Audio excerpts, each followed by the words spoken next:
گئی ہوں, لمبے وظیفے مجھ سے کوئی نہیں ہوتے, مجھے کوئی ایک وظیفہ ایسا بتا دیں جو میں کر لوں, میرے لیے کفایت کرے.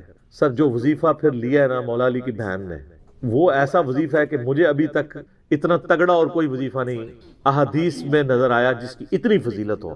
آپ علیہ السلام نے فرمایا 100 دفعہ روزانہ سبحان اللہ پڑھ لیا کرو, تمہیں 100 غلام آزاد کرنے کا ثواب ملے. سر روزہ اگر آپ توڑ بیٹھیں تو ایک غلام آزاد کرنا پڑتا ہے, تو 100 روزوں سے بھی کے برابر یہ آپ سمجھ لیں.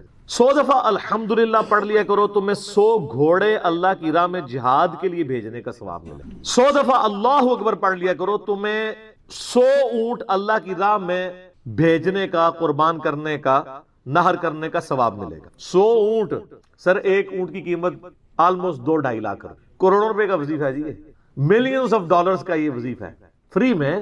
اور 100 دفعہ لا الہ الا اللہ پڑھ لیا کرو, یہ زمین و آسمان کے درمیان جتنا فاصلہ ہے اس کو ثواب سے بھر دے.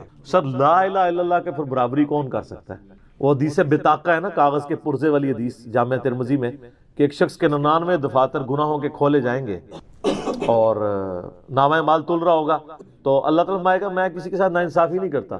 دوسری طرف ایک کاغذ کا ٹکڑا ڈالا جائے گا جس پہ لا الہ الا اللہ لکھا ہوگا. وہ شخص کہے گا یہ ایک ٹکڑا کیا کر سکتا ہے, بس وہ رکھنے کی دیر ہوگی, وہ پڑھنا بھاری ہو جائے گا. اللہ کے نام سے تو وزنی کوئی چیز نہیں ہو سکتی. اسے کہتے ہیں کاغذ کے پرزے والی حدیث, اس کے لیے جنت کا حکم ہو جائے گا.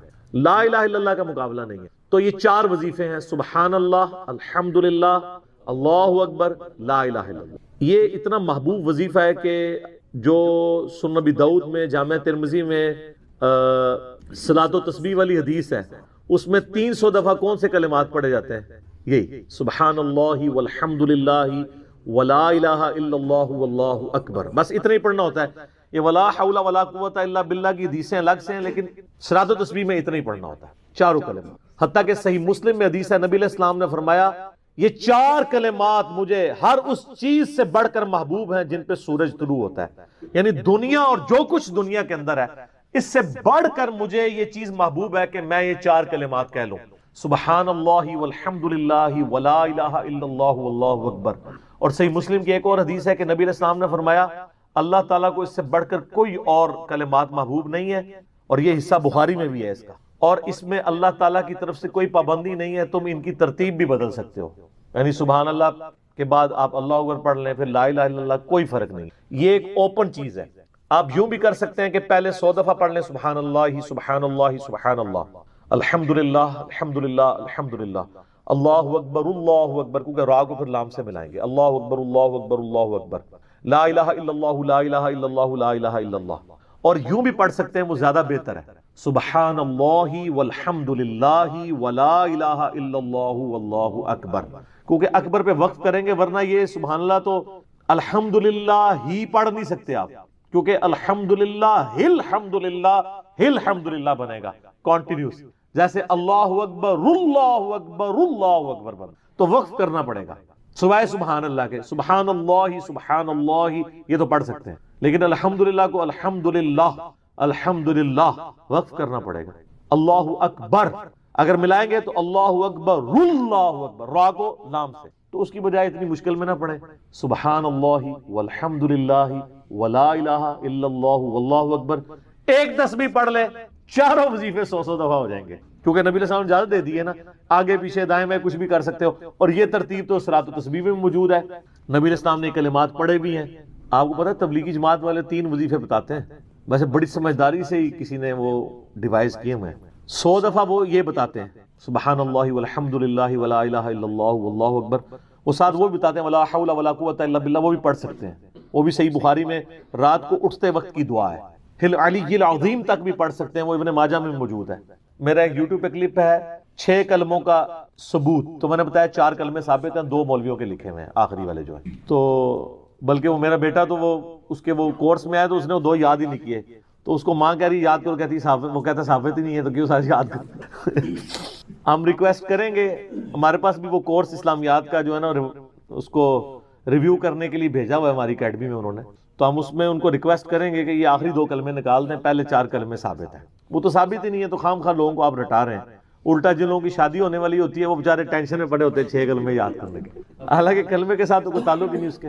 تو یہ جو صلاۃ و تسبیح کے اندر بھی پڑھا جاتا ہے, لیکن اس میں لا حول ولا قوت الا باللہ نہیں، وہ تو لادہ سے بخاری مسلم میں حدیث ہے کہ جنت کے خزانوں میں سے ایک خزانہ ہے لا حول ولا قوت الا باللہ. تو آپ پڑھنا چاہتے ہیں ضرور پڑھیں، اس میں وظیفے کے طور پہ آپ پوری تسبیح اس کی پڑھ لیں بے شک. تو تبلیغ جماعت والے یہ بتاتے ہیں 100 دفعہ درود شریف بتاتے ہیں اور 100 دفعہ استغفار بتاتے ہیں. تو بہت انٹلیکچوئل چیز ہے. یہ وظیفہ اتنا کمال ہے کہ آپ کے ہر فرض نماز کے بعد یہ وظیفہ نبی علیہ السلام نے مشروع کیا ہے. مسلم شریف میں حدیث ہے ہر فرض نماز کے بعد یہ وظیفہ پڑھنے والا کبھی نامراد نہیں جاتا. 33 دفعہ سبحان اللہ، 33 دفعہ الحمدللہ اور 34 دفعہ اللہ اکبر. اور ایک حدیث میں ہے مسلم شریف کی کہ جو پڑھے 33 دفعہ سبحان اللہ، 33 دفعہ الحمدللہ، 33 دفعہ اللہ اکبر اور 100 کا عدد پورا کرنے کے لیے پڑھ لے لا الہ الا اللہ وحدہ لا شریک لہ لہ الملک ولہ الحمد وہو علی کل شیء قدیر. 100 کا عدد اس سے بھی پورا کر سکتے ہیں اور 100 کا عدد اللہ اکبر کہہ کے بھی پورا کر سکتے ہیں. تو اس کے سارے گناہ معاف کر دیے جائیں گے اگرچہ سمندر کی جھاگ کے برابر ہی کیوں نہ ہو. لیکن وہ صغیرہ گناہ، کبیرہ گناہ صرف توبہ سے معاف ہوتے ہیں. وہ صحیح مسلم میں حدیث ہے کہ اگر بڑے گناہوں سے بچا جائے تو ایک جمعے سے دوسرا جمعہ، ایک رمضان سے دوسرا رمضان اور ایک نماز سے دوسری نماز درمیان کے گناہوں کا کفارہ بن جائے گی. لیکن جو نماز ہی نہیں پڑھتا تو جمعہ پڑھتا رہے تو وہ تو بڑے گناہوں سے نہیں بچا ہوا نا. مسلم شریف میں حدیث ہے بندے کے کفر اور اسلام کے درمیان فرق نماز ہے. یہ نہ ہو کہ ایک رمضان پڑھ لے اگر رمضان کے بیچ چلے سارے، نہیں نہ اس طرح نہیں ہوگا. تو یہ وظیفہ اتنا کمال ہے، بخاری مسلم دونوں میں حدیث ہے. کچھ غریب صحابہ حضور کے پاس ہے، یا رسول اللہ ہر مقابلے میں ہم برابری کر لیتے ہیں امیر اصحاب کی. وہ روزے رکھتے ہیں ہم بھی روزے رکھ لیتے ہیں، وہ نمازیں پڑھتے ہیں ہم بھی نمازیں پڑھ لیتے ہیں، وہ جہاد کرتے ہیں ہم بھی جہاد کر لیتے ہیں. ایک معاملے میں آ کے ہم مارے جاتے ہیں. قرآن میں بار بار ہے اللہ کی راہ میں خرچ کرو، ہم تو خود ہی غریب ہیں. تو آپ ہمیں کوئی اس کا حل تجویز کریں. تو آپ فرمایا میں تمہیں ایک ایسی چیز بتاتا ہوں کہ تم ان کی برابری کر لو گے. تم ہر فرض نماز کے بعد 33 دفعہ سبحان اللہ، 33 دفعہ الحمدللہ، 34 دفعہ اللہ اکبر پڑھ لیا کرو.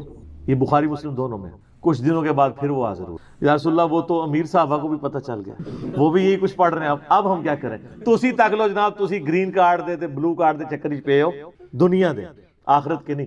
صحابہ کرام آخرت کے بلو اور گرین کارڈ کی بات کر. تو نبی علیہ السلام مسکرائے، آپ نے فرمایا ذالک فضل اللہ یؤتی من یشاء، یہ اللہ کا فضل ہے، میں تو اللہ کا فضل نہیں روک سکتا.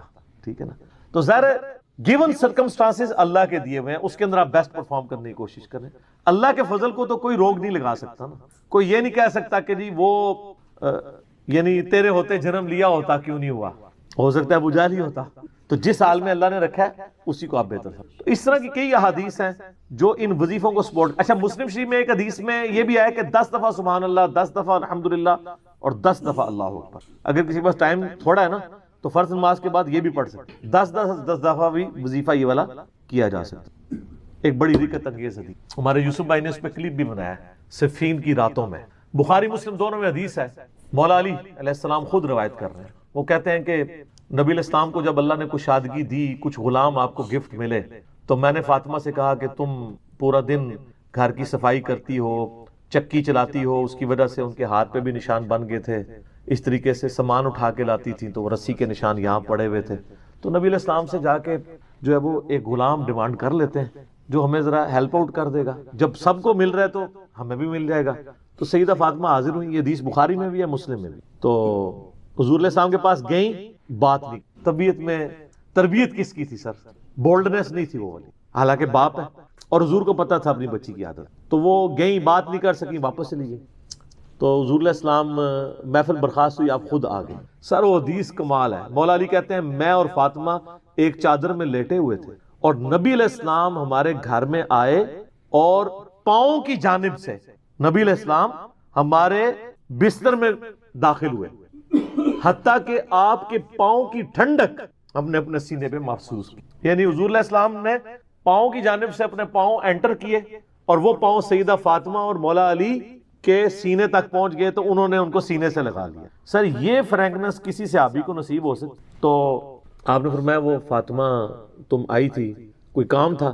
سیدہ فاطمہ سے پھر بھی بات نہیں نکلی. تو حضرت علی کہتے ہیں میں نے نا پھر کہا یا رسول اللہ وہ میں نہیں بھیجا تھا، پورا دن کام کرتی ہے. آپ کی بیوی کہتی ہیں ہماری کوئی ذمہ داری نہیں ہے. یہ بھی تو بیوی تھی نا. بخاری مسلم میں حدیث ہے جنتی عورتوں کی سردار ہے فاطمہ سلام اللہ علیہا. تو میں نے غلام کے لیے عرض کیا تھا یہ تھک جاتی ہے ہمیں ہیلپ آؤٹ کر دے گا. آپ علیہ السلام فرمایا میں تمہیں اس سے بہتر نہ چیز عطا کروں؟ کہ یا رسول اللہ عطا کریں. یعنی آپ لوگ تو سمجھ رہے ہوں گے کہ غلام مانگا ہے تو شاید ایک گھوڑا بھی ساتھ گفٹ مل جائے گا. ان کا جب رات کو بسترے پہ جانے لگو نا تو 33 دفعہ سبحان اللہ، 33 دفعہ الحمدللہ اور 34 دفعہ اللہ اکبر پڑھ لیا کرو، یہ تمہارے لیے اس غلام سے بھی بہتر ہے، یعنی سارے دن کی تھکاوٹ اتر جائے گی۔ سر یہ بہت بہترین وظیفہ ہے۔ تو اچھا، یہ حدیث مولا علی پوری زندگی سنایا کرتے تھے، کیونکہ حضرت فاطمہ اور مولا علی کی ایک محبت بڑی مثالی تھی۔ پھر لوگ بھی جو ہے نا وہ مولا علی سے پوچھا کرتے تھے، وہ فاطمہ والی حدیث تسبیح فاطمہ، اسے تسبیح فاطمہ اسی لیے کہا جاتا ہے۔ تو یہ حدیث جب بیان کی مولا علی نے تو آگے نے تابعین نے پوچھ لیا، بخاری مسلم دونوں میں ہے، کہ حضرت علی کہتے ہیں کہ وہ دن ہے، آج کا دن ہے، میں نے کبھی یہ وظیفہ چھوڑا نہیں ہے۔ سر استقامت تو خود مل جاتی ہے، جس کے بسترے میں جا کے نبی علیہ السلام وظیفہ سکھا رہے ہوں تو وہ پوری زندگی اس واقعے کو کبھی بھول سکتا ہے کہ مجھے خود آ کے میرے بسترے میں آ کے، اور حتیٰ کہ آپ کے قدم مبارک میرے سینے سے لگے تھے، اس حال میں حضور نے مجھے یہ تحفہ دیا ہے، وہ تحفہ کوئی بھلا سکتا ہے؟ تو تابعی نے کہا کہ مولا علی سے کہا کہ کیا جنگ صفین کی راتوں میں بھی آپ یہ وظیفہ پڑھا کرتے تھے؟ جب مسلمانوں پہ اتنا مشکل وقت تھا، آپ میدان جنگ میں تھے، آپ دیکھیں 30 سال کے بعد مولا علی کو تلوار دوبارہ اٹھانا پڑی اسلامی نظام کو بچانے کی۔ تو مولا نے کہا صفین کی راتوں میں بھی میں نے کبھی یہ وظیفہ نہیں چھوڑا۔ تو اس پہ وہ کلپ بنایا تھا صفین کی راتوں میں، یہ اتنا کمال کا وظیفہ۔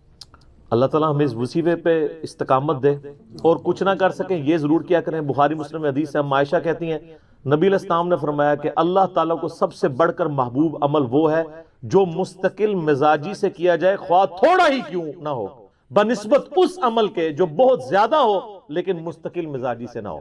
ایک بندہ ایک دن 1000 دفعہ سبحان اللہ پڑھتا ہے، اگلے دن 10 دفعہ پڑھتا ہے، اس سے بہتر روزانہ ہی 10 دفعہ پڑھ لے۔ تو یہ وظیفہ 100 دفعہ پڑھنے کے لیے کوئی زیادہ ٹائم ریکوائرڈ نہیں ہوتا۔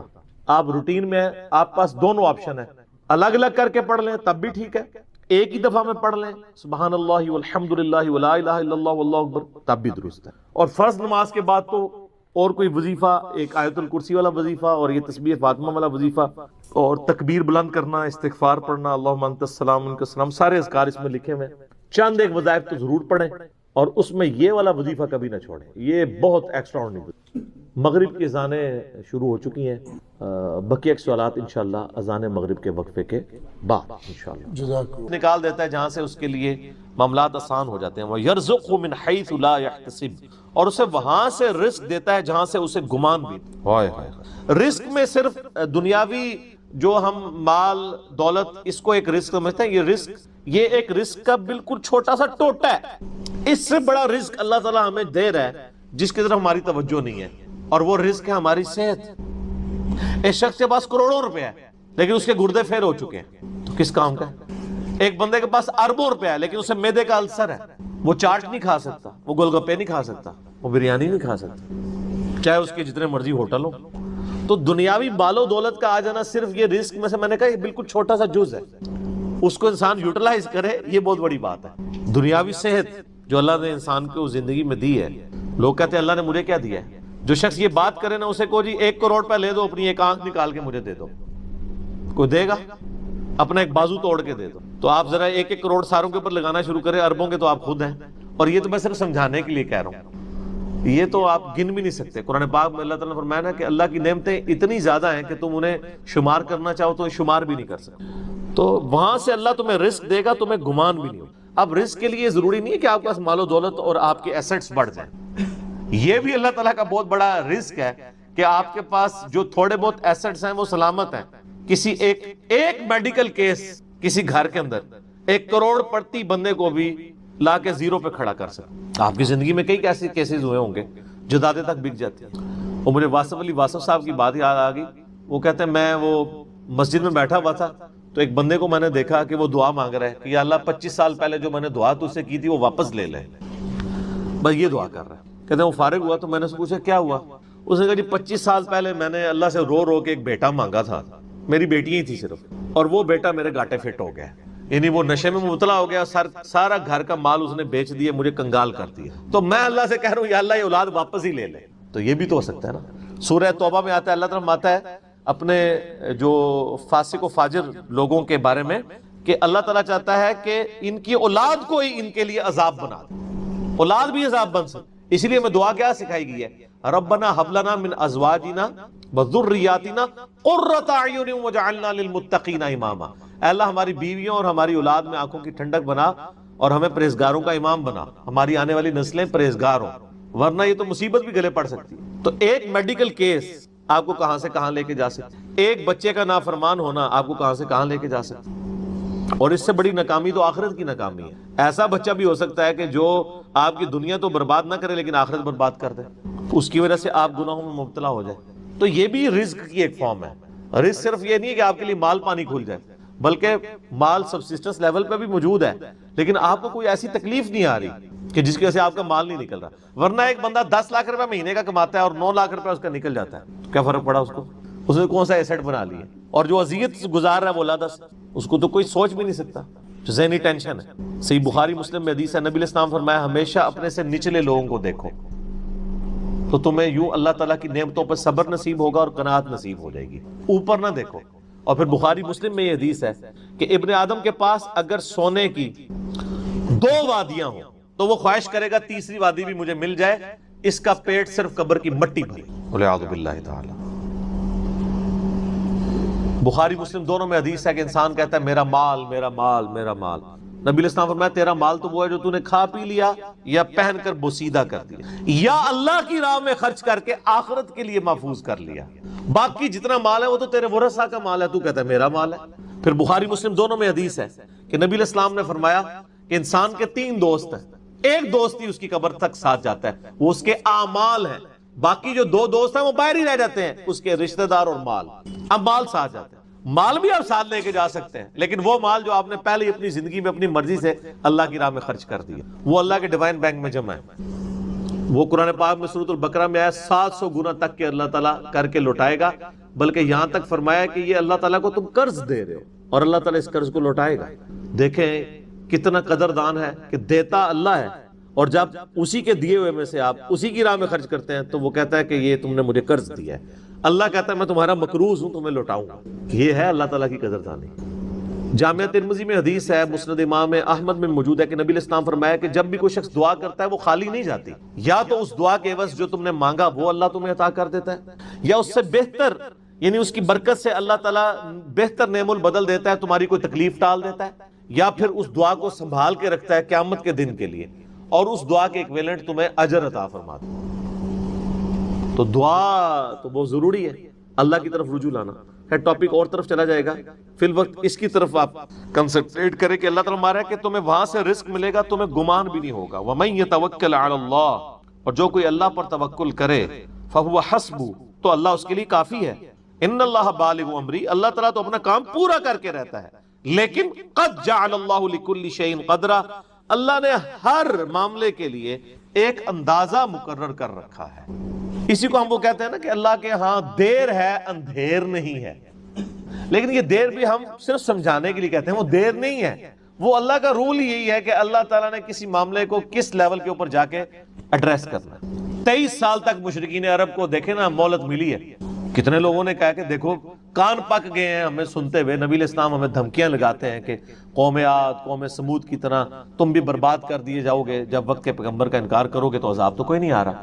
اور قرآن پاک میں پھر نبی علیہ السلام کے بارے میں بھی آتا ہے کہ آپ علیہ السلام نے بھی تھوڑی سی بے صبری کا مظاہرہ کیا، سورۃ الانعام کے سٹارٹ میں آپ پڑھ کے دیکھ لیں تو اللہ تعالیٰ نے پھر جلال فرمایا کہ اے نبی تم چاہو تو جاؤ زمین میں کوئی سرنگ تلاش کر لو یا آسمان میں کوئی سیڑھی لگا کے ان کی مرضی کا معجزہ انہیں لا کے دکھا دو، ہم اپنے فیصلوں میں یعنی کسی کے پابند نہیں ہیں۔ پھر سورہ آل عمران میں آتا ہے جب غزوہ احد کے موقع پہ نبی علیہ السلام کی زبان سے بددعا نکل گئی خالد ابن ولید کے لیے کہ اللہ تعالیٰ ایسی قوم کو کیسے ہدایت دے گا جنہوں نے اپنے نبی کا چہرہ خون سے رنگ دیا۔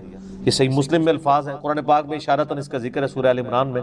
اللہ تعالیٰ نے فرمایا کہ نبی آپ کو کوئی اختیار نہیں ہے، اللہ تعالیٰ چاہے تو ان کو ہدایت بھی دے سکتا ہے۔ ہائے ہائے، یہ اللہ کے فیصلے ہیں، یہ کسی انسان کا کوئی فیصلہ نہیں۔ تو اب ان آیات کی روشنی میں بزرگ تو کسی کھاتے میں نہیں بنتے، لوگ بزرگوں کو لے کے بیٹھ رہے ہوتے ہیں، یہ بزرگ دعا کریں گے، بزرگ کر دیں گے، بزرگوں نے کیا کرنا ہے؟ یا تو نبی علیہ السلام کے بارے میں فرمایا جا رہا ہے کہ آپ کو کوئی اختیار نہیں ہے، اللہ تعالیٰ چاہے تو بخش دے، اللہ تعالیٰ چاہے گرفت فرمائے، اللہ تعالیٰ چاہے ڈھیل دے، اللہ نے ہر کام کے لیے ایک اندازہ مقرر کیا ہوا ہے، وہ اسی موقع کے اوپر اللہ تعالیٰ اس چیز کو اسٹیبلش، وہ اللہ کے ڈیوائن علم میں ہے کہ کب اللہ تعالیٰ نے اسلام کا غلبہ کروانا ہے۔ جب نہیں کروایا تو 13 سال میں 125 بندے ہی مسلمان ہوئے ہیں، اور اگلے 13 سال کے اندر دونوں سپر پاورز بھی الٹ دی گئی ہیں، دونوں طرف ٹائم پیریڈ تو ایک ہی ہے۔ تو یہ اللہ تعالیٰ فیصلے فرماتا ہے۔ عمر اور رزق میں برکت کے لیے کوئی وظیفہ بتا دیں۔ اس میں نے بتا دیا نا، صحیح بخاری مسلم دونوں میں حدیث ہے، نبی صلی اللہ علیہ وآلہ وسلم نے فرمایا جو شخص یہ چاہے کہ اس کے رزق میں برکت کر دی جائے، عمر دراز کر دی جائے، تو اپنے رشتہ داروں کے ساتھ اس نے سلوک کرے، لیکن یہ بھی تقدیر میں لکھا ہوا ہوگا کہ وہ کرے گا تو یہ ہو جائے گا، تو اسی کو توفیق ملے گی نا۔ تو اللہ تعالیٰ اس کی عمر میں برکت صرف یہ نہیں ہے کہ ایک بندہ 60 سال کا تو اب 100 سال پہ مرے، کئی 100 سال کی زندگی پاتے ہیں اور کام چوانی کا بھی نہیں کر کے مرتے، اور بعض لوگ 50 سال میں اتنا کام۔ امام شافعی کی عمر 55 سال تھی صرف جب فوت ہوئے ہیں، چلو شافعی کو تو چھوڑ دیں، اس سے پہلے آ جائیں، عمر بن عبدالعزیز 38 سال کی عمر میں فوت ہوئے ہیں۔ 38 سال کی عمر میں 3 براعظموں پہ ایسے نقوش چھوڑ گئے ہیں کہ آج دنیا حیران ہے۔ تو ان کو تو عمر بھی کوئی نہیں ملی ہے۔ یہ نہیں ہوتا کہ آپ کو عمر کتنی ملی ہے، آپ نے اس عمر میں کیا کیا ہے۔ آپ اللہ تعالیٰ آپ کو اسی ٹائم میں اتنی برکت، میں اپنے لیے آپ کو بات کرتا ہوں، میں کسی کیا بات کروں، میری زندگی خود اس چیز کا نمونہ ہے۔ آج جب لوگ یہ نہیں کہتے ہیں یار اس نے اتنے ویڈیوز چڑھا دی ہیں، کتنے بیٹھ کے ریکارڈ کرانا رہتا ہے، حالانکہ ہفتے میں ایک ریکارڈ ہوتی ہے، صرف روزانہ ہوتی بھی نہیں ہے، لیکن کنسسٹنسی کے ساتھ، اللہ کی مدد کے ساتھ آپ اگر یہ کام لے کے چلتے رہیں تو slow and steady wins the race. تو آج چیزیں آپ دیکھ لیں، ہزاروں کی تعداد میں آپ کے سامنے، اور یہ حالات اللہ تعالیٰ فیوریبل کرتا ہے۔ میں یقین کریں، میں اپنے بھائیوں کو کہتا ہوں، میں جب بھی درس، ابھی آج کا درس میں نے کرنا تھا نا، وہ ہندو کا جواب دینا تھا، تو میں نے پورے ہفتے سے دعائیں شروع کی ہوئی تھیں، اللہ زندگی دے دیں، حالات فیوریبل ہو جائیں، ٹرانسفارمر بھی نہ اڑے ہمارا، جنریٹر بھی چلتا رہے، سارے معاملات چلتے رہے، اور فرحان بھائی بھی ٹائم پہ آ جائیں، ٹھیک ہو گیا جی، کالر مائک بھی چل جائے، کیمرے کی بھی بیٹری چارج ہو، ساری چیزیں، یہ میں جو چیزیں میرے اختیاروں میں کر کے، یا اللہ تو نے کرمانی ریکارڈنگ، میں تو کچھ بھی نہیں، ٹھیک ہے۔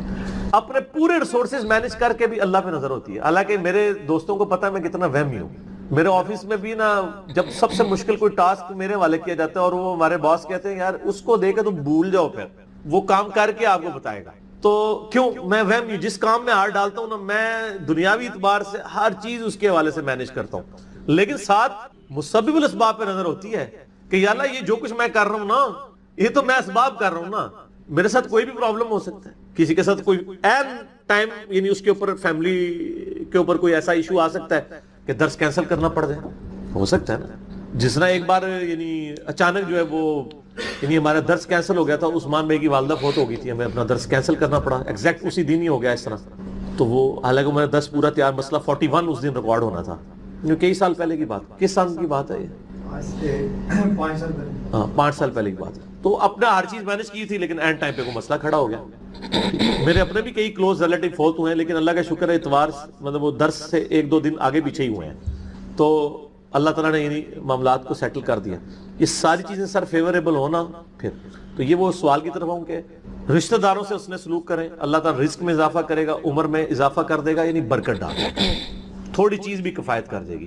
ابو داؤد میں ایک حدیث ہے، ایک صحابی کہتے ہیں میری ماں فوت ہوگی، فرمایا اپنی خالہ کے ساتھ اس نے سلوک کر، ٹھیک ہو گیا، تو یہ رزق کے بڑھنے کا ذریعہ ہے۔ باقی دعا تو ایک ہی ہے، اللہم ربنا آتینا فی الدنیا حسنہ وفی الآخرۃ حسنۃ وقنا عذاب النار، یہ دنیا کے ہر کام کے لیے دعا ہے، رزق کی برکت کے لیے، اولاد کے لیے، اولاد کے اچھے مستقبل کے لیے، لڑائی جھگڑا ختم کرنے، دنیا کی ہر چیز اس میں داخل ہے۔ کیوں؟ ربنا آتینا فی الدنیا حسنہ، دنیا میں ہر چیز حسنہ عطا کر دے، بہتر، اور آخرت کی ہر چیز داخل ہے، وفی الآخرۃ حسنہ، آخرت میں قبر بھی شامل ہے، میدان حشر بھی، میدان عدل بھی، یہ واقعی عذاب القبری، واقعی عذاب الحشری، یہ کہنے کی ضرورت نہیں ہے۔ بخاری مسلم میں حدیث ہے جو مر گیا اس کی قیامت قائم ہوگی، وہ آخرت میں داخل ہوگا، اس میں سب کچھ ہے۔ اس میں ایک صحیح مسلم کی حدیث میں بتا دیتا ہوں، ایک صحابی تھے، بیماری کی وجہ سے اتنے کمزور ہو گئے کہ چڑیا کی طرح ان کا جسم ہو گیا۔ یہ آپ کو دعا والے چیپٹر میں مشکات میں دوسری جلد میں بھی یہ حدیث مل جائے گی، صحیح مسلم کی۔ نبی صلی اللہ علیہ وآلہ وسلم عیادت کے لیے آئے، آپ نے حالت دیکھی، آپ نے فرمایا کہ وہ تو اللہ سے کیا مانگتا ہے؟ آپ کو پتہ چل گیا کہ مسئلہ کوئی گمبھیر ہے۔ کیا یا رسول اللہ، میں اللہ سے ایک ہی دعا کرتا ہوں کہ یا اللہ جو تو نے مجھے آخرت میں عذاب دینا ہے نا، وہ دنیا میں نہیں، نعوذ باللہ من ذالک، اللہم اجرنا من النار، آمین۔ نبی صلی اللہ علیہ وسلم نے فرمایا او سبحان اللہ، اللہ پاک ہے غلطیوں سے، اس کا مطلب یہ ہوتا ہے یہ انسان ہی غلطیاں کرتا ہے، او تو اللہ سے یہ چیز مانگ رہا ہے، اور تیرے اندر ہمت ہے کہ تو آخرت کیا دنیا کا بھی اللہ کا عذاب برداشت کر سکے، اور تجھے تو چاہیے تھا تو دعا کرتا اللہم ربنا آتینا فی الدنیا حسنہ وفی الآخرۃ حسنۃ وقنا عذاب النار، وہ دنیا اور آخرت میں، یہ فنیٹک وہ صوفیہ والا کنسیپٹ نہیں، ٹھیک ہے کہ دنیا میں گگڑے بن کے رہو اور اس طریقے سے جوئیں بھی ڈلی رہے اور کپڑے بھی اتارے رکھو اور پہنچے ہوئے بزرگ، یہ پتہ لگا کتنے پہنچے نے. ٹھیک ہے, تو وہ صحابہ کہتے ہیں جب انہوں نے یہ دعا کی نا تو چند ہی دنوں میں وہ اس طرح صحیح ہو گیا جیسے مردہ زندہ ہو جاتا ہے اس دعا کرنے کی وجہ سے. دنیا کی ہر بھلائی, کیوں بندہ نے پیپروں میں پاس ہونا یہ دعا کرے, لیکن صرف دعا میں کوشش بھی کرے گا, کوشش کے بعد دعا کرے, دونوں چیزیں پیرلل میں. کوئی شخص اپنے اوپر خود تقدیر غالب کروا دے نا پھر دعا کچھ نہیں کرتی ہے. یعنی ایک بندہ کہ میں بسم اللہ پڑھ کے ساکٹ میں 2 انگلیاں ڈال دوں, نہیں, وہ آپ نے اپنے اوپر تقدیر خود غالب کرا لی ہے. آپ کہ میں بسم اللہ الذی لا یضر دعا پڑھ لوں اور جا کے میں جناب کوبرا سانپ کے آگے ہاتھ ایسے کر دوں تو سر وڑ لے گا تو ہم چھڑے گا نہیں, کیونکہ آپ نے خود اپنے اوپر تقدیر غالب کروائی نا. جب آپ اپنے اوپر خود تقدیر غالب کرواتے ہیں, آپ بسم اللہ الذی لا یضر پڑھ کے یہ تو نہیں کہ اسٹیئرنگ سے ہاتھ اٹھا لیں اور آنکھیں بند کر لیں تو جا کے ٹھوکیں گے سیدھے. جب کوئی شخص خود تقدیر غالب کرواتا ہے پھر دعا کچھ نہیں کرتی. اس کی دعا ہے تدبیر کے ساتھ, کیونکہ اس طرح دنیا کا نظام نہیں چل سکتا تھا نا. تو یہ ان دعاؤں کا یہ ہوگا کہ جو ناگہان, اسی لیے آپ دیکھیں حدیث کے الفاظ کیا ہیں کہ ناگہانی آفت, خود لائی ہوئی آفت نہیں, ناگہانی آفت. آپ جا کے سانپ کے بل میں جا کے ہاتھ کو سیڑ دیں اور آپ کے میں نے پڑھا اعوذ بکلمات اللہ التامات من شر ما خلق, کچھ بھی نہیں ہونا, کیونکہ آپ نے اس دعا کی خود وائلیشن کر دی ہے. ناگہانی آفت ٹلے گی. ٹھیک ہو گیا. اور جو آپ اپنے اوپر خود طاری کریں گے وہ نہیں ٹلنے گی, وہ اس طریقے سے نہیں ٹلے گی. اس لیے یعنی یہ دعائیں وغیرہ پڑھیں, اس کے بعد تدبیر بھی کیا کریں. ویسے ہم باقی معاملات میں کرتے ہیں, کسی شخص نے صرف دعا پڑھ کے اپنا پیٹ نہیں بھرا نہ پیاس بجھائی ہے, ہمیشہ کھانا بھی کھاتے ہیں پانی بھی پیتے ہیں, اور ان کو کہتے ہیں اسباب بھی ساتھ رکھیں. ٹھیک ہو گیا. وما من دابۃ فی الارض, اور زمین پہ چلنے پھرنے والی کوئی بھی مخلوق ایسی نہیں ہے, الا علی اللہ رزقها, مگر یہ کہ اس کا رزق اللہ کے ذمہ کرم کے اوپر ہے. ہمیں تو چند ایک مخلوقات نظر آ رہی ہیں نا جن کا رزق آپ دیکھ رہے ہیں. ابھی اگر آپ کو ویل مچھلی کا رزق بتایا جائے جو پیسیفک میں اور اٹلانٹک میں آج بھی ہزاروں کی تعداد کے اندر ہے, ایک چھوٹی ویل مچھلی بھی ایک وقت کا 500 کلو گوشت کھا جاتی ہے, 500 کلو. اور جو بڑی ویل مچھلی ہیں وہ تو آپ چھوڑ دیں, 30 ہاتھیوں کے برابر بھی ویل مچھلی ہے. اتنی بڑی بڑی ویل مچھلی ہیں, 30 ہاتھی 30 ان کے برابر ایک ویل مچھلی. اس کا رزق بھی اللہ تعالیٰ پورا کر رہا ہے. آپ کو تو بس چڑیاں نظر آ جاتی ہیں زیادہ زیادہ, تو کسی کے دماغ میں آ سکتا ہے کہ یار چڑیوں کا رزق اللہ پورا کر رہا ہے, تو زیادہ زیادہ اتنا ہی دماغ میں رزق آتا ہے. آپ ذرا ان جانوروں کے بارے میں سوچیں, اتنے بڑے بڑے جانور سمندر کے اندر, خشکی میں تو اتنے بڑے جانور ہی نہیں ہیں جتنے پانیوں کے اندر موجود ہیں, اور ان تمام کے رزق کی ذمہ داری اللہ تعالیٰ نے لی ہوئی ہے. لیکن یہ رزق کی ذمہ داری ہے کوشش کے ساتھ جڑی ہوئی ہے. یہ نہ سمجھیں کہ ویل مچھلی کے منہ میں آ کے اللہ تعالیٰ کو چیز ڈال دیتا ہے, نہیں, کوشش کرنی پڑتی ہے. انسان کو بھی کوشش کرنی پڑتی ہے. اللہ نے دنیا کو اسباب کے ساتھ جوڑا ہوا ہے. ہاں, کوشش کرو گے رزق ملے گا. پوٹینشلی رزق اللہ تعالیٰ نے قیامت تک کے لیے اس پلانٹ ارتھ پہ رکھ دی ہے. دیکھیں, آج سے آلموسٹ 200 سال پہلے تک تو کسی کو پتہ ہی نہیں تھا کہ زمین میں انرجی کا اتنا بڑا خزانہ موجود ہے تیل کی شکل میں. 1853 میں وہ پہلا کنواں پنسلوینیا میں امریکن سٹیٹ کے اندر دریافت ہوا تھا, کرنل ایڈون نے کیا تھا. اتنی ماشاءاللہ مٹھی داڑھی تھی, ہے کرسچن تھے ویسے وہ. اور عرب ملکوں میں وہ تو 20ویں صدی کے اندر تیل نکلا ہے, 1960 کے قریب جا کے یہ تیل نکلا ہے عرب ملکوں میں. اب میرا سوال یہ ہے کہ 1300 سال تک سارے بزرگان دین آج عمرے کے لیے جاتے رہے, جو نیچے نگاہ مارتے تھے تو 7 زمینیں کراس اور اوپر عرش پہ نگاہ پہنچتی تھی, کسی بزرگ کو تیل نہیں نظر آیا عرب کی سرزمین میں. ایسے بزرگوں سے جان چھڑا سکتے تھے, اتنے تے گئے نہیں ہون گے, تے مکے مدینے تے گئے سن نا, وہ تو لنگے نے نا, کسی کو تیل نظر آیا. دنیا کو اللہ نے بقدر ایفرٹ رکھا ہے, اور یہ بھی اب مزید کوئی 50-60 سال کا تیل رہ گیا. پھر آنے والی دنیا ذکر کرے گی کہ انسانیت نے 250-300 سال ایسے دیکھے ہیں کہ اللہ نے ان کو ایک ایسا خزانہ دیا تھا کہ جس کو یوز کر کے ٹرینیں چلتی تھیں, ہوائی جہاز اڑتے تھے, اور وہ زمین سے تیل نکلا تھا. بعد کے لوگوں کے لیے تو ابھی پرابلم ہے ظاہر ہے, اسی لیے تو اب بیٹریوں کی طرف, سولر کی طرف شفٹ ہو رہے ہیں. لیکن بہرحال سولر ہو یا بیٹریاں ہوں, وہ تیل کا تو مقابلہ نہیں کر سکتی. آپ کو 1 لیٹر پٹرول جو انرجی دیتا ہے, وہ انرجی بنانے کے لیے تو آپ کو کتنا بڑا ایریا چاہیے سولر پینلز کا, تب وہ انرجی ملے گی. تو اس کے لیے تو پھر آپ جہاز جو سولر والے انہوں نے بنائے بھی ہیں نا, وہ اتنے بڑے بڑے جہاز ہیں اور مسافر اس میں تھوڑے سے ہی بیٹھتے ہیں. یہ جو بوئنگ 747 یا ایئر بس 380 جو 500 مسافروں کو لے کے جا رہی ہے, اس کی انرجی اگر آپ کو سولر پینل سے کرنی پڑ جائے تو اس جیسے 50 جہاز بنائے تو تب جا کے اس میں اتنے بندے بیٹھیں گے. یہ تو ایک بہت بڑی تکلیف دہ چیز ہے. تو اللہ تعالیٰ نے بہرحال سولر کی شکل میں ایک اور خزانہ دیا ہے، اس کے اوپر محنت ہو رہی ہے، بیٹریز کے اوپر محنت ہو رہی ہے. تو اللہ نے پوٹینشلی رزق انسانیت کا، اور رزق میں صرف کھانا پینا نہیں ہے، تمام ضرورت کی چیزیں. اس وقت تو ہمارا رزق، وہ مجھے اشفاق احمد صاحب کی بات یاد آئی، وہ کہہ رہے تھے 1960 میں وہ کہہ رہے تھے کہ میری تنخواہ کا 10% کیا 5% بھی ان چیزوں پہ نہیں لگتا تھا جن چیزوں پہ اب آ کے میری تنخواہ کا 80% لگ رہا ہے. کیونکہ اس وقت انسان کی بنیادی ضرورتیں نہیں ہوتی تھیں. بلکہ آپ لوگوں نے اپنی زندگی میں دیکھ لیا ہے کہ پچھلے 10-12 سال کے اندر آپ کی زندگی میں 2 چیزیں، ایک سمارٹ فون اور دوسرا انٹرنیٹ، یہ ایسا داخل ہوا ہے کہ آپ گرمی میں پنکھا بند کر کے بیٹھ جاتے ہیں، انٹرنیٹ نہ بند ہو جائے کہیں، اگر یو پی ایس بند ہو گیا، کیونکہ وہ تو آپ کی سانس چلا رہا ہے نا. پہلے یہ سانس بند ہوتی تھی پنکھا بند ہونے سے، اب پنکھا بند ہونے سے نہیں ہوتی. آپ نیٹ کا کنیکشن دیں، 2 گھنٹے بیٹھ کے لوگ نیٹ کے اوپر اور واٹس ایپ پہ ایک دوسرے کے ساتھ میسجنگ کرتے رہیں گے، پسینے چھوٹ رہے ہیں، ان کو کوئی پرواہ نہیں. پنکھا بند ہے کوئی پرواہ، نیٹ بند کر دے پنکھا چلتا رہے، وہ کہیں گے زندگی سے موت بہتر ہے. یہ ہو گیا بھائی. تو یہ تو آپ کی زندگی میں ابھی یہ انٹر ہوئی ہے نا چیز. الیکٹریسٹی ایک بنیادی ضرورت بن چکی ہوئی ہے. یہ سارا رزق ہے، اللہ کی نعمتیں ہیں اللہ تعالیٰ کی، اور اللہ تعالیٰ یہ ساری نعمتیں وقت کے ساتھ ساتھ ایکسپلور کروا رہا ہے. پوٹینشلی زمین کے اندر موجود تھیں. تو اللہ تعالیٰ فرماتا ہے تمام چلنے پھرنے والوں کے رزق کی ذمہ داری ہمارے اوپر ہے. وَيَعْلَمُ مُسْتَقَرَّهَا وَمُسْتَوْدَعَهَا، اور اللہ تعالیٰ کو ہر جاندار کے ٹھہرنے کی جگہ بھی معلوم ہے، اور الٹیمیٹلی جہاں اس نے سپرد ہونا ہے وہ جگہ بھی معلوم ہے. اللہ اکبر. ٹھہرنے کی جگہ تو آپ کو سمجھ آ رہی ہوگی کہ اللہ تعالیٰ کو یہ پتا ہے کہ کس انسان نے کہاں پہ رکنا ہے، کس شیر نے کس غار میں رہنا ہے، کس مگرمچھ نے کس میٹھے پانی میں گزارا کرنا ہے، کون سی ویل مچھلی کس سمندر میں ہے، اور کہاں کہاں اس نے اپنا وقت گزارنا ہے. صرف یہ اللہ کے علم میں نہیں، وَمُسْتَوْدَعَهَا، اس نے مر کے جہاں پہ جانا ہے وہ جگہ بھی اللہ کو معلوم ہے. کس کی قبر جو ہے وہ مٹی کا ڈھیر بننی ہے، کس کی قبر سمندر میں بننی ہے، کس کی قبر شیر کے پیٹ میں بننی ہے، کس نے ایئر کریش میں ہواؤں میں بکھرنا ہے. ہر بندے کا جو الٹیمیٹ انجام ہے وہ بھی اللہ تعالیٰ کو ہر مخلوق کا پتہ ہے. سورۃ النام میں تو آیا ہے کہ کوئی پتا نہیں گرتا نہ خشکیوں میں نہ سمندروں کے اندر، اور نہ کوئی دانا پھوٹتا ہے کسی زمین کی گہرائی میں مگر وہ اللہ کے علم سے، اور اللہ نے پہلے ہی لوح محفوظ میں لکھ لیا ہوا ہے کہ یہ ایسے ہوگا.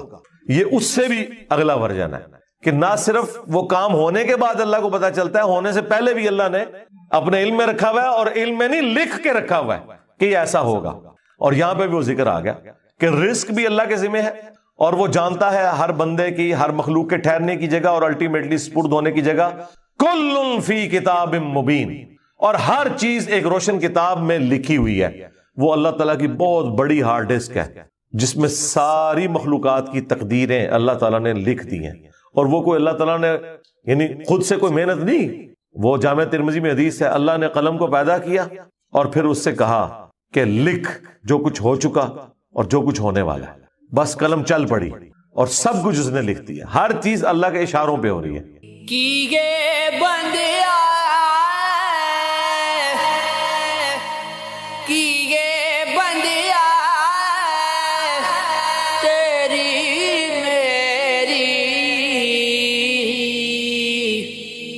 یار دی زاری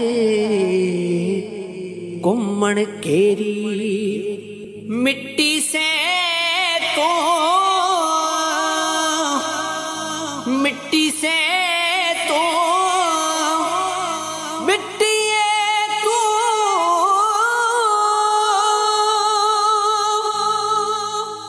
مٹی سے تو مٹی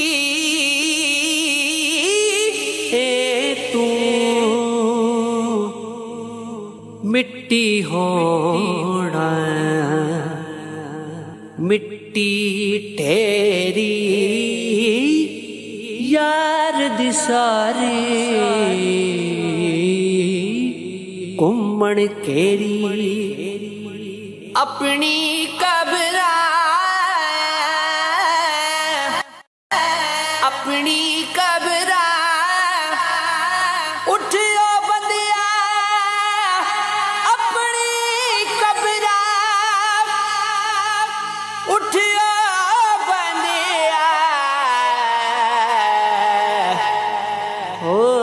آوے نا تے پسند 100 دفعہ روزانہ سبحان اللہ پڑھ لیا، تمہیں 100 غلام آزاد کرنے کا ثواب ملے۔ سر روزہ اگر آپ توڑ بیٹھیں تو ایک غلام آزاد کرنا پڑتا ہے، تو 100 روزوں سے بھی کے برابر یہ آپ سمجھ لیں۔ 100 دفعہ الحمدللہ پڑھ لیا کرو، تمہیں 100 گھوڑے اللہ کی راہ میں جہاد کے لیے بھیجنے کا ثواب۔ 100 دفعہ اللہ اکبر پڑھ لیا کرو، تمہیں 100 اونٹ اللہ کی راہ میں بھیجنے کا، قربان کرنے کا، نہر کرنے کا ثواب ملے۔ 100 اونٹ، سر ایک اونٹ کی قیمت آلموسٹ 2-2.5 لاکھ روپے، کروڑوں روپے کا وظیفہ ہے جی، ملینز آف ڈالرز کا یہ وظیفہ ہے فری میں۔ اور 100 دفعہ لا الہ الا اللہ پڑھ لیا کرو، یہ زمین و آسمان کے درمیان جتنا فاصلہ ہے اس کو ثواب سے بھر دے۔ سر لا الہ الا اللہ کے پھر برابری کون کر سکتا؟ وہ حدیث بطاقہ ہے نا، کاغذ کے پرزے والی حدیث جامع ترمذی میں، کہ ایک شخص کے 99 دفاتر گناہوں کے کھولے جائیں گے اور نامہ مال تل رہا ہوگا، تو اللہ تعالیٰ فرمائے گا میں کسی کے ساتھ ناانصافی نہیں کرتا۔ دوسری طرف ایک کاغذ کا ٹکڑا ڈالا جائے گا جس پہ لا الہ الا اللہ لکھا ہوگا، وہ شخص کہے گا یہ ایک ٹکڑا کیا کر سکتا، بس وہ رکھنے کی دیر ہوگی، وہ پڑھنا بھاری ہو جائے گا۔ اللہ کے نام سے تو وزنی کوئی چیز نہیں ہو سکتی، اسے کہتے ہیں کاغذ کے پرزے والی حدیث، اس کے لیے جنت کا حکم ہو جائے گا۔ لا الہ الا اللہ کا مقابلہ نہیں۔ تو یہ 4 وظیفے ہیں، سبحان اللہ، الحمدللہ، اللہ اکبر، لا الہ الا اللہ۔ یہ اتنا محبوب وظیفہ ہے کہ جو سنن نبی داؤد میں، جامع ترمذی میں صلاۃ و تسبیح والی حدیث ہے، اس میں 300 دفعہ کون سے کلمات پڑھے جاتے ہیں؟ یہی سبحان اللہ والحمد للہ ولا الہ الا اللہ واللہ اکبر، بس اتنا ہی پڑھنا ہوتا ہے۔ یہ ولا حول ولا قوت الا باللہ کی حدیثیں الگ سے ہیں، لیکن صلاۃ و تسبیح میں اتنا ہی پڑھنا ہوتا ہے، چاروں کلمات۔ حتیٰ کہ صحیح مسلم میں حدیث ہے، نبی علیہ السلام نے فرمایا یہ 4 کلمات مجھے ہر اس چیز سے بڑھ کر محبوب ہیں جن پہ سورج طلوع ہوتا ہے، یعنی دنیا اور جو کچھ دنیا کے اندر ہے اس سے بڑھ کر مجھے یہ چیز محبوب ہے کہ میں یہ 4 کلمات کہہ لوں، سبحان اللہ والحمد للہ ولا الہ الا اللہ واللہ اکبر۔ اور صحیح مسلم کی ایک اور حدیث ہے کہ نبی علیہ السلام نے فرمایا اللہ تعالیٰ کو اس سے بڑھ کر کوئی اور کلمات محبوب نہیں ہے، اور یہ حصہ بخاری میں بھی ہے اس کا، اور اس میں اللہ تعالیٰ کی طرف سے کوئی پابندی نہیں ہے، تم ان کی ترتیب بھی بدل سکتے ہو، یعنی سبحان اللہ کے بعد آپ اللہ اکبر پڑھ لیں، پھر لا الہ الا اللہ، کوئی فرق نہیں۔ یہ ایک اوپن چیز، آپ یوں بھی کر سکتے ہیں کہ پہلے 100 دفعہ پڑھ لیں سبحان اللہ سبحان اللہ سبحان اللہ، الحمدللہ الحمدللہ الحمدللہ، اللہ اکبر، کیونکہ را کو پھر لام سے ملائیں گے، اللہ اکبر اللہ اکبر اللہ اکبر، لا الہ الا اللہ لا الہ الا اللہ لا الہ الا اللہ۔ اور یوں بھی پڑھ سکتے ہیں، وہ زیادہ بہتر ہے، سبحان اللہ والحمد للہ ولا الہ الا اللہ واللہ اکبر، کیونکہ اکبر پہ وقف کریں گے، ورنہ یہ سبحان اللہ تو الحمدللہ ہی پڑھ نہیں سکتے آپ، کیونکہ الحمدللہ الحمدللہ بنے گا کانٹینیوس، جیسے اللہ اکبر اللہ اکبر اللہ اکبر، تو وقف کرنا پڑے گا سوائے سبحان اللہ کے۔ سبحان اللہ یہ تو پڑھ سکتے ہیں، لیکن الحمدللہ کو الحمدللہ وقف کرنا پڑے گا۔ اللہ اکبر اگر ملائیں گے تو اللہ اکبر را کو لام سے، تو اس کی بجائے اتنی مشکل میں نہ پڑے، سبحان اللہ والحمدللہ ولا الہ الا اللہ واللہ اکبر، ایک تسبیح پڑھ لے، چاروں وظیفے 100 دفعہ ہو جائیں گے، کیونکہ نبی علیہ السلام نے اجازت دے دی ہے نا، آگے پیچھے دائیں میں کچھ بھی کر سکتے ہو، اور یہ ترتیب تو صلاۃ و تسبیح میں موجود ہے، نبی علیہ السلام نے کلمات پڑھے بھی ہیں۔ آپ کو پتہ ہے تبلیغی جماعت والے 3 وظیفے بتاتے ہیں، ویسے بڑی سمجھداری سے ہی کسی نے وہ ڈیوائز کیے ہوئے ہیں، 100 دفعہ وہ یہ بتاتے ہیں سبحان اللہ والحمد للہ ولا الہ الا اللہ واللہ اکبر، وہ ساتھ وہ بتاتے ہیں ولا حول ولا قوت الا باللہ، وہ بھی پڑھ سکتے، وہ بھی صحیح بخاری میں رات کو اٹھتے وقت کی دعا ہے، ہل علی العظیم تک بھی پڑھ سکتے ہیں، وہ ابن ماجہ میں موجود ہے۔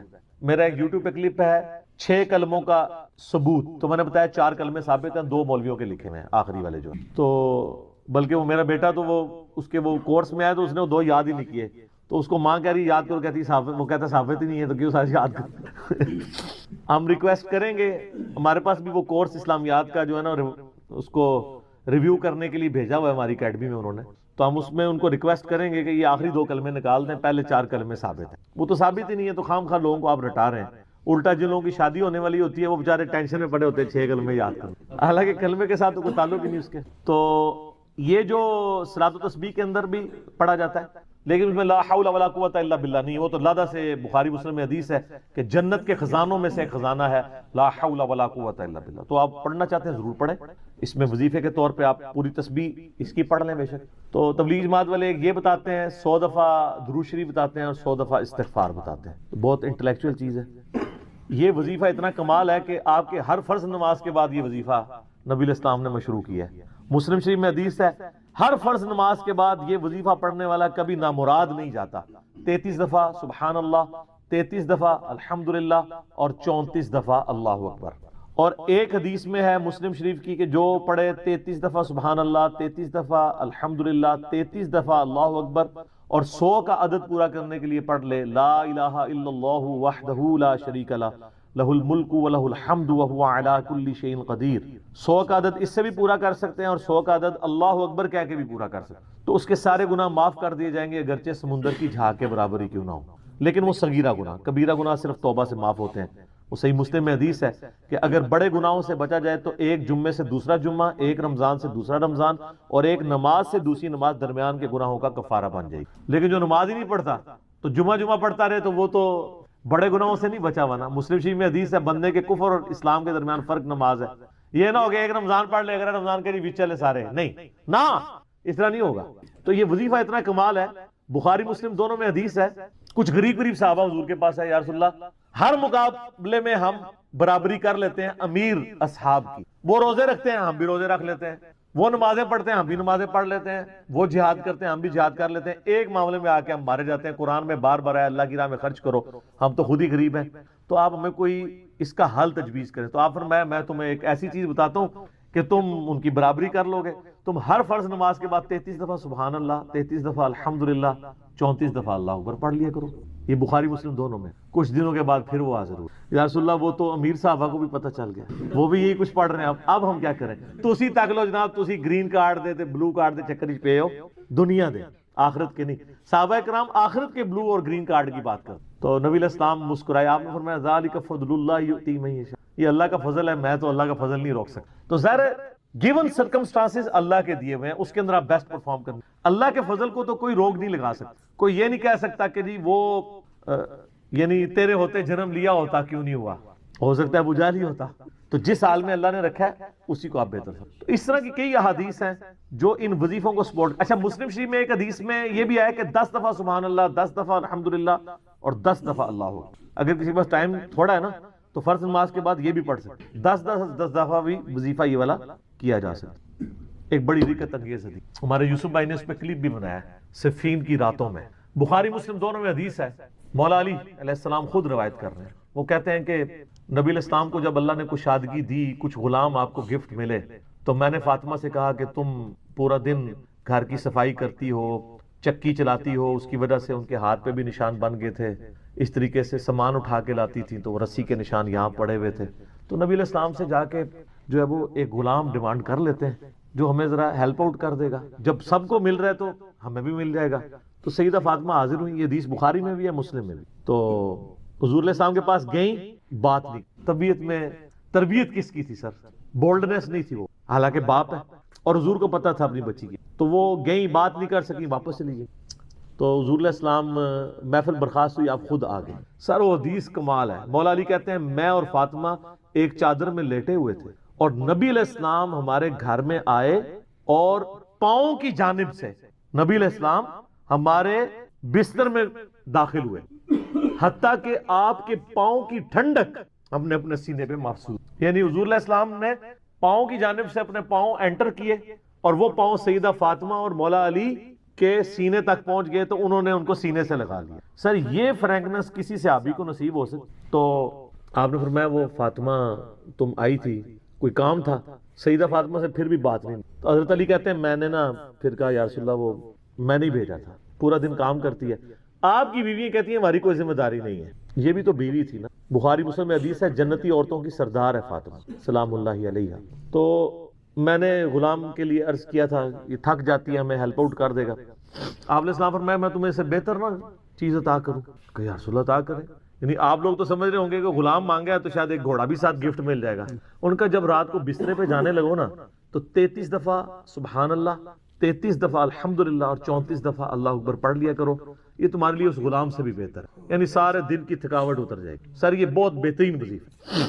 تو اچھا یہ حدیث مولا علی پوری زندگی سنایا کرتے تھے کیونکہ حضرت فاطمہ اور مولا علی کی ایک محبت بڑی مثالی تھی. پھر لوگ بھی جو ہے نا وہ مولا علی سے پوچھا کرتے تھے فاطمہ والی حدیث، تسبیح فاطمہ، اسے تسبیح فاطمہ اسی لیے کہا جاتا ہے. تو یہ حدیث جب بیان کی مولا علی نے تو آگے نے تابعی نے پوچھ لیا، بخاری مسلم دونوں میں ہے، کہ حضرت علی کہتے ہیں کہ وہ دن ہے، آج کا دن ہے، میں نے کبھی یہ وظیفہ چھوڑا نہیں ہے۔ سر استقامت تو خود مل جاتی ہے، جس کے بسترے میں جا کے نبی علیہ السلام وظیفہ سکھا رہے ہوں تو وہ پوری زندگی اس واقعے کو کبھی بھول سکتا ہے کہ مجھے خود آ کے میرے بسترے میں آ کے، اور حتیٰ کہ آپ کے قدم مبارک میرے سینے سے لگے تھے، اس حال میں حضور نے مجھے یہ تحفہ دیا ہے، وہ تحفہ کوئی بھلا سکتا ہے؟ تو تابعی نے کہا کہ مولا علی سے کہا کہ کیا جنگ صفین کی راتوں میں بھی آپ یہ وظیفہ پڑھا کرتے؟ جب مسلمانوں پہ اتنا مشکل وقت تھا، آپ میدان جنگ میں تھے، آپ دیکھیں 30 سال کے بعد مولا علی کو تلوار دوبارہ اٹھانا پڑی اسلامی نظام کو بچانے کی، تو مولا نے کہا ہاں صفین کی راتوں میں بھی میں نے کبھی یہ وظیفہ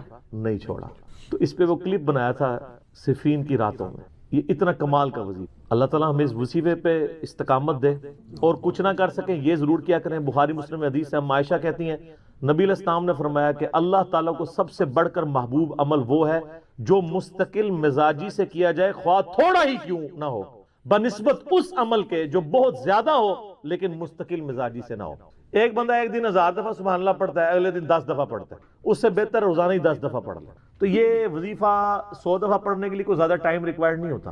آپ روٹین میں ہیں، آپ پاس دونوں آپشن ہیں، الگ الگ کر کے پڑھ لیں تب بھی ٹھیک ہے، ایک ہی دفعہ میں پڑھ لیں سبحان اللہ والحمدللہ ولا الہ الا اللہ واللہ اکبر تب بھی درست۔ اور فرض نماز کے بعد تو اور کوئی وظیفہ، ایک آیت الکرسی والا وظیفہ، اور یہ تسبیح فاطمہ والا وظیفہ، اور تکبیر بلند کرنا، استغفار پڑھنا، اللہم انت السلام منک السلام، سارے اذکار اس میں لکھے ہوئے ہیں۔ چند ایک وظائف تو ضرور پڑھیں، اور اس میں یہ والا وظیفہ کبھی نہ چھوڑیں، یہ بہت ایکسٹرا آرڈنری ہے۔ روزے کی جو ٹائمنگز ہیں، یعنی سحری اور افطاری کی، یہ بھی اکثر لوگ پوچھ رہے ہوتے ہیں کہ ہم نے اذان کو فالو کرنا ہے یا ٹائمنگ کو فالو کرنا ہے۔ بھائی آپ نے ٹائم کو فالو کرنا ہے۔ اذان جو ہے وہ سحری اور افطاری کے لیے نہیں دی جاتی، اذان دی جاتی ہے آج کے دور میں اس لیے کہ نماز کے لیے آپ کو انفارم کیا جائے۔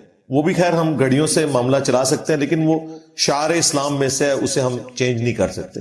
اس لیے اذانیں تو ساری کی اذانیں بھی 15 منٹ تک ہوتی رہتی ہیں، اور لوگ اس دوران کھاتے پیتے رہتے ہیں، تو اس طرح تو روزہ نہیں ہوگا بھائی۔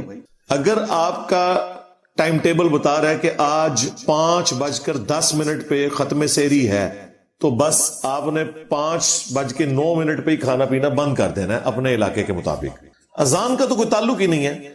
بعض اوقات مساجد کے اندر گھڑیاں سٹینڈرڈ ٹائم پہ نہیں ہوتی ہیں، ان کو بھی 5:10 کا پتہ ہے لیکن 3 منٹ گھڑی پیچھے ہے، تو ظاہر ہے وہ تو جا کے 5:13 پہ اذان دیں گے اور آپ اذان کے اوپر لائک کریں گے۔ لہٰذا آج کے دور میں تو یہ مسئلہ اس طریقے سے نہیں ہونا چاہیے۔ پلس افطار کے وقت بھی گھڑیوں کی ٹائمنگ کا فرق ہوتا ہے، اور پھر کچھ زدہ معاملات بھی چل رہے ہوتے ہیں۔ ہم نے تو اپنے جیلم شہر میں دیکھا ہے کہ بالکل صحیح ٹائم پہ اذان دے رہے ہوتے ہیں اہل حدیث، جیسے ہی رمضان شروع ہوتا ہے 5 منٹ پہلے اذان دینا شروع کر دیتے ہیں، جی بھی جلدی افطار کرنا ہے۔ بھئی وقت سے پہلے تو افطار نہیں کرنا۔ لہذا پہلا شرعی مسئلہ یہ ہے کہ آپ لوگوں کے پاس ٹائم ٹیبل بھی موجود ہے، گھڑی سٹینڈرڈ ٹائم ہونی چاہیے، ایپس ہیں تو ان کے ذریعے آپ دیکھ لیں، اس میں بھی جو کراچی یونیورسٹی والوں کی کیلکولیشن ہے ٹوائلائٹس کے پوائنٹ آف ویو سے وہ بہترین ہے، اس کو آپ فالو کریں۔ اور اپنی جو مساجد کے اندر ڈیجیٹل واچ ہیں ان کو وہ شافعی ٹائم کے اوپر آپ رکھ لیں۔ ویسے تو حنفی اور شافعی ٹائم میں فجر اور مغرب کا فرق نہیں ہے، وہ صرف عصر کا فرق آتا ہے، لیکن چلیں وہ آپ اس کو اس پہ سیٹ کر لیں اور اس کو آپ نے فالو کرنا ہے۔ 5 منٹ پہلے ہی روزہ بند کر دیں۔ اسی طریقے سے کھولنا ہے تو جب تک وہ ٹائم پورا نہ ہو جائے روزہ نہیں کھولنا، ادروائز آپ کا روزہ سرے سے نہیں ہوگا۔ یہ ایک کریٹیکل مسئلہ ہے۔ باقی قرآن حکیم میں جو میں نے آپ کو بتایا، رکوع نمبر 23 آیت نمبر 183 سے 188، اس میں بھی آیا ہے کہ آپ نے روزے کو سٹارٹ کرنا ہے طلوع فجر سے لے کر رات ہونے تک، اور رات کی ڈیفینیشن شریعت میں غروب آفتاب ہے۔ رات کے لیے یہ ضروری نہیں کہ بالکل سیاہ ہو جائے، نہیں، جیسے ہی سورج غروب ہوگا رات کا وقت شروع ہو جائے گا۔ مسئلہ نمبر 2، اذان کے دوران کھانا پینا۔ تو بھائی یہ جو اذان کے دوران کھانا پینا ہے، یہ ایک سنن ابی داؤد کی حدیث تھی جسے مس یوز کیا لوگوں نے، وہ اس طریقے سے نہیں تھی۔ وہ یوں ہے کہ سنن ابی داؤد میں حدیث ہے کہ جو شخص سحری کر رہا ہے اور اس دوران اذان شروع ہو جائے تو جو اس کے سامنے برتن ہے اس میں سے کچھ کھا پی لے جلدی سے، یعنی وہ جو ٹرانزیشن پیریڈ ہے اس دوران۔ یہ نبی علیہ السلام نے کہیں نہیں فرمایا کہ آپ 10 منٹ پہلے سحری ختم کر کے بیٹھے ہیں اور اذانیں شروع ہوگی اور آپ پانی پینے کے لیے بھاگ رہے ہیں، آپ کا روزہ نہیں ہوگا۔ یہ اس شخص کے لیے ہے کہ مثلا 5:05 پہ اس نے سحری شروع کی اور 5:10 پہ ختم سحری ہو رہی ہے، اس دوران وہ 1-2 منٹ اوپر کھا لیتا ہے ٹرانزیشن پیریڈ میں، تو اس کے لیے ایک گنجائش ہے۔ یہ بھی بہتر ہے کہ ایسا نہ کرے۔ لیکن ایک بندہ اٹھا ہی 5:10 پہ ہے اور اسے پتا ہے کہ 5:25 تک اذانیں چلتی ہیں اور ختم سحری ہے ہی 5:10 ہے، تو وہ 15 منٹ کے میں اذانوں کے دوران کھا رہا ہوں، اس کا روزہ کوئی نہیں۔ بالکل یہ ذہن میں رکھیے گا۔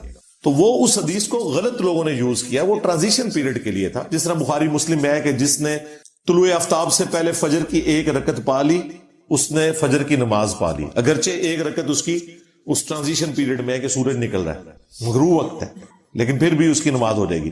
اس طریقے سے اسی حدیث میں ہے جس نے غروب آفتاب سے پہلے عصر کی 1 رکعت پا لی، اس نے عصر کی نماز پا لی، اگرچہ اس کی 3 رکعتیں مغرب کے وقت میں۔ تو یہ ٹرانزیشن پیریڈ کی بات ہو رہی ہے، یہ ذہن میں رکھیے گا۔ اور یہ بھی اس شخص کے لیے ہے جو شخص اس سے پہلے سحری شروع کر چکا تھا، کسی مجبوری کی وجہ سے وہ لیٹ اٹھا تھا، لیکن اگر کوئی شخص اٹھے ہی ایسے وقت میں کہ ختم سحری ہو چکی ہے، اس کے لیے یہ نہیں ہے، یہ ذہن میں رکھیے گا۔ اس کی مرضی ہے، ٹھیک ہے، وہ 8 پیرا روزہ رکھنا چاہتا ہے رکھ لے، ادر وائز چھوڑنا چاہتا ہے چھوڑ دے، بعد میں ایک روزے کی قضا دے دے، اگر اسے یہ خدشہ ہے کہ میں کھائے پیے بغیر روزہ چلا نہیں سکوں گا۔ بخاری مسلم میں حدیث ہے کہ جب حضرت بلال اذان دیں تو تم کھانا پینا ترک نہ کرو، کیونکہ وہ لوگوں کو اٹھانے کے لیے اذان دیتے ہیں، اور جب عبداللہ ابن ام مکتوم اذان دیں تو تم فوراً کھانا پینا ترک کر دو، کیونکہ وہ ایک نابینا شخص ہیں، جب تک انہیں کوئی یہ نہ بتائے کہ طلوع فجر ہو چکی ہے، یعنی ختم سحری کا وقت ہو گیا، اس وقت تک وہ اذان نہیں دیتے، تو جیسے ہی وہ اذان دیں فوراً کھانا پینا چھوڑ دو۔ اس زمانے میں اذان کے ذریعے بتایا جاتا تھا کہ ختم سحری ہو چکی ہے، تو ظاہر ہے کہ وہ اتنا ایکوریٹ تو نہیں ہوتا ہوگا جتنا آج کل ہے۔ آج کل تو ہم سیکنڈز تک بتا سکتے ہیں، لہٰذا ان کے اوپر تو وہ والی گرفت اس انداز میں نہیں ہو سکتی، لیکن آج ہمیں پوری کی پوری کیلکولیشنز پتہ ہے، لیٹ لانگ کے ذریعے عام سافٹ ویئرز کے اندر بھی 1.5-2 لاکھ شہروں کے نمازوں کے ٹائم اور سحری اور افطاری کے ٹائم لکھے ہوتے ہیں۔ ظاہر ہے وہ نمازوں والی ٹائم ہے نا، فجر کا وقت جب داخل ہوتا ہے وہ ختم سحری ہے، اور جب مغرب کا وقت شروع ہوتا ہے وہ غروب آفتاب ہے، وہاں پہ آپ نے روزہ کھولنا ہے۔ لہٰذا آج کے دور میں تو ایز سچ یہ کوئی مسئلہ نہیں رہا۔ مسئلہ نمبر 3، اگر کوئی شخص غلطی سے مغرب سے پہلے روزہ کھول لے تو اس کا روزہ باطل ہو جائے گا، بعد میں ایک روزے کی وہ قضا دے گا۔ صحیح بخاری میں آتا ہے کہ نبی الاسلام کے زمانے میں کافی گہرے بادل آگے مغرب میں، تو اس وقت تو گھڑیوں والا سلسلہ ہی نہیں تھا، تو اسما بنت ابی بکر کہتی ہیں کہ ہم نے روزہ کھول لیا اور بعد میں سورج نکل آیا۔ اس زمانے میں علم غیب نہیں تھا ہوتا اصل میں۔ ہاں، آپ کو انہوں نے کہانی کروائی ہوئی ہے جی، کوئی بڑے سے بڑا غوث قطب ابدال بھی ہو، وہ ایک صحابی کے گھوڑے کے قدموں کی ہاک نہیں ہے، اور غوث قطب ابدال تو پوری کائنات کو اس طرح دیکھ رہے ہیں جیسے ہتھیلی کے اوپر دانا۔ یار میں صحابہ کرام کی، حضرت ابوبکر کی بیٹی کی بات کر رہا ہوں، ٹھیک ہے، جو صحابی ہیں، حضرت زبیر کی بیوی ہیں، عبداللہ ابن زبیر کی والدہ ہیں، وہ کہہ رہی ہیں کہ ہم نے روزہ کھولا اور بعد میں سورج نکل آیا۔ تو وہ عبداللہ ابن زبیر کا جو چھوٹا بھائی ہے عروہ ابن زبیر، ان کے بیٹے تھے ہشام، وہ یہ روایت بیان کر رہے تھے۔ تو وہ ہشام بن عروہ سے کسی نے پوچھا کہ جب سورج نکل آیا تھا تو پھر وہ روزے کا کیا بنا؟ تو انہوں نے کہا روزے کی قضا دی تھی، اس کے سوا تو کوئی چارہ ہی نہیں تھا۔ لیکن دیکھیں آج یہ نہیں ہو سکتا، میں کہتا ہوں جی گپ اندھیرا چھا جائے اور غروب آفتاب کا ٹائم آپ کی گھڑی بتا رہی ہے 6:20، ہمارا بچہ بھی روزہ نہیں کھولے گا، جو مرضی ہو جائے، وہ کہے گا جی یہ تو سورج نکل آئے گا۔ یہ سائنس کی برکات میں آپ کو بتا رہا ہوں کہ آج کل دین کو پریکٹس کرنا کتنا آسان ہے، یہ غلطی کے چانس ہی ختم ہو گئے۔ تو اس سے یہ بات پتہ چل گئی کہ اگر کوئی شخص اس طریقے سے غلطی کر بیٹھے تو وہ بھول چوک اس کی معاف نہیں ہوگی، اس کا روزہ اسٹیبلش ہی نہیں ہوگا اس کیس کے اندر۔ مسئلہ نمبر 4 کہ اگر کوئی شخص بھول کر کھا پی لے، یعنی اسے یہ یاد نہیں رہا کہ اس کا روزہ تھا، تو اب اس کا حکم ڈیفرنٹ ہے۔ وہ بخاری مسلم میں حدیث ہے، جو شخص بھول کر کھا پی لے تو اسے اللہ نے کھلایا اور پلایا ہے، اس کا روزہ اس سے ضائع نہیں ہوگا۔ لیکن جیسے ہی اسے یاد آئے گا، وہ جو منہ میں بھی لقمہ ہے وہ باہر پھینکنا ہوگا۔ یہ نہیں ہے کہ آپ بوٹی رکھی ہوئی ہے تو چلو، نہیں، اس ایک لمحے میں جیسے ہی آپ کو پتا چلا تو اس کو بھی آپ نے منہ والی غذا کو بھی باہر نکالنا ہوگا. اگر اسے آپ نے اندر کر لیا پھر روزہ کیا, کیونکہ اب آپ کو پتہ چل گیا. اسی طریقے سے اسی میں امپلائڈ ہے, اگر کوئی میاں بیوی کا تعلق اس اعتبار سے قائم ہو گیا, ویسے تو یہ بہت دور کی بات ہے, لیکن چونکہ ہمیں سوال پوچھا جاتا ہے, ہماری مجبوری